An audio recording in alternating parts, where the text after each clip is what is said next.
Let's get to our closing bell exchange mercifully. Today with us is Greg Yip from the Wall Street Journal, who pretty much covered this entire topic in a terrific column in the Journal today. I hope you get to see that. Ken Mahoney from Mahoney Asset Management is also with us here at Post 9. So is Peter Costa from Empire Executions. And Rick Santelli, we're missing you. He's sitting in Chicago while the rest of us are sitting at this round table here. So, Greg, where do you stand on this whole thing? Could we talk ourselves into a recession if the markets continue this downslide? Look, I think that my instincts are with Steve, is that the economy is basically about what the economic data is telling us. The strong jobs in January, the strong retail sales. It's very hard to see in the data what is actually a recession. But we know that one reason all of us have such a terrible job at forecasting these things is because there's such a big psychological component. Right. There's a lot of businesses out there trying to decide, is this the right time to make that investment, to hire that employee? They look at the market down and they have second thoughts. We just heard Chuck Robbins from Cisco report that orders have been light precisely because business customers are looking at the market and they're wondering, is this the right time to make that investment? Best Buy got downgraded by an analyst today because they thought that consumer discretionary is the next thing to suffer. And the final thing to keep in mind, and by the way, I don't think we'll have a recession, but I do think the odds are a little uncomfortably high. But the other thing to keep in mind is that our cruising speed in this economy is very low. It's only around 2%. By definition, the closer you are to the ground, the easier it is to crash. Higher margin of error, right. Ken, how are you expressing confidence, or are you not in this market? What are you doing here? Yeah, we actually look at the market as the leading economic indicator, and a lot of stuff that we're looking at is our rearview mirror stuff. So we're unfortunately kind of negative. Right now, we have lower lows, lower highs in the S&P. We look at days like today, we sell into these rallies. Again, especially the banks. Yeah, especially the banks. You know, the banks here got a nice lift today on buybacks and so forth. And there's some optimism, but remember, they're an optimistic bunch anyway. But the market's really telling you it's a flattening yield curve. Okay, 14 countries that I count have negative rates. That's a headwind for earnings. I mean, I don't know how you get through that. So you were definitely negative on banks. Peter, you famously got back in at 1865 on the S&P and acknowledged that you may be early in that. You have been. Well, I have been. What are you doing now? I'd just like to say something about candidate Leisman's presentation. Yes. If you were Janet Yellen and you saw that, you'd be raising rates the next meeting, because that just shows you, oh, we got all this bright. And that was the first thing she mentioned in her testimony was, hey, look at jobs. Yeah, look at jobs. I mean, I don't think it's going to happen, and I don't think it should happen. But, you know, there are certain things that are starting to make you believe that that's potentially could happen. But, no, I got in a little early, yeah. But, you know, we've had a couple of dips where I've gotten back in as well. So I don't like timing it, but I do think that there are opportunities. You know, it's also my time frame is a lot different than, you know, some people, you know, their time frame might be 3 months. Mine's a lot longer. I can bite the bullet for a little bit. Rick, I'd love to know where you come down on this. Do you think the Fed should be paying attention to kind of like real macroeconomic variables or the market financial signals? Oh, I think they should be looking at it all. And I'm always shocked at, in my impression, how little they look at. Janet Yellen still talks as if the dollar's at 100. Now, I know 96 is only 4% away.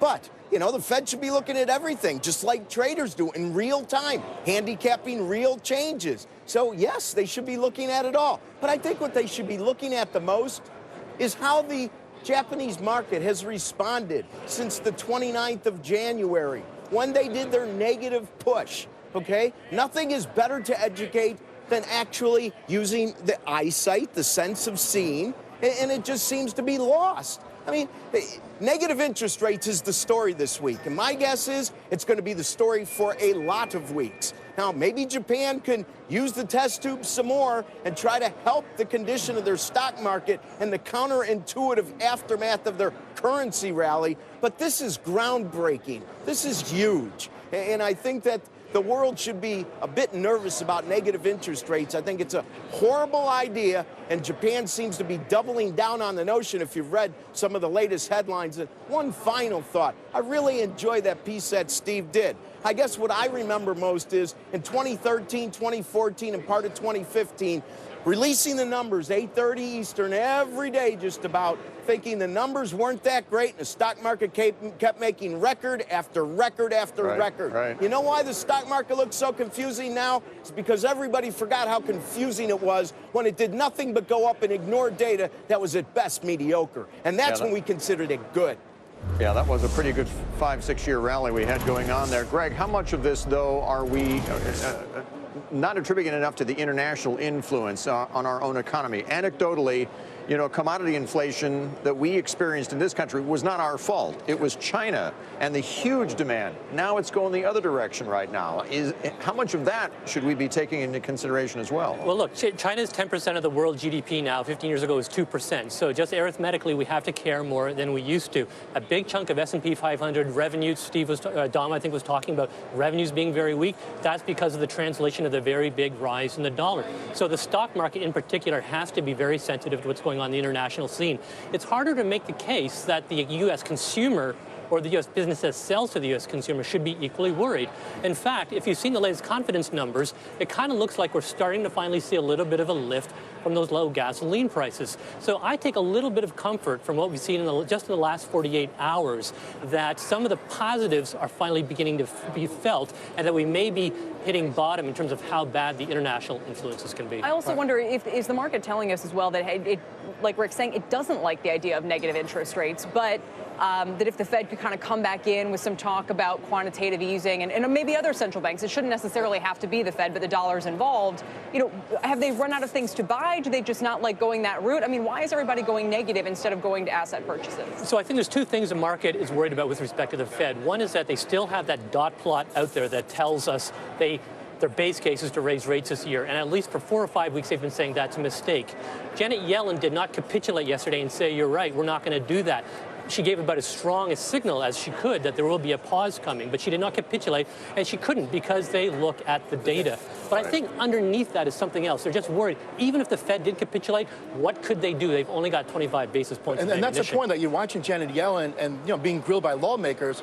It should be the other way around. She should be able to ask questions to lawmakers, say, what have you done on the fiscal side? We're putting so much emphasis on monetary policies. There's not much you can do there. I mean, somewhere along the way, you have to say, lawmakers, I'm sorry, what can you do? I mean, that's more surgical when it comes to tax and spending, whereby monetary policies is just a blunt instrument. So, you know, if you really want to get this thing going, you really have to look at the fiscal side of things. Peter, a 300-point rally right now after 4 consecutive down days this week, not counting last Friday's big sell-off as well.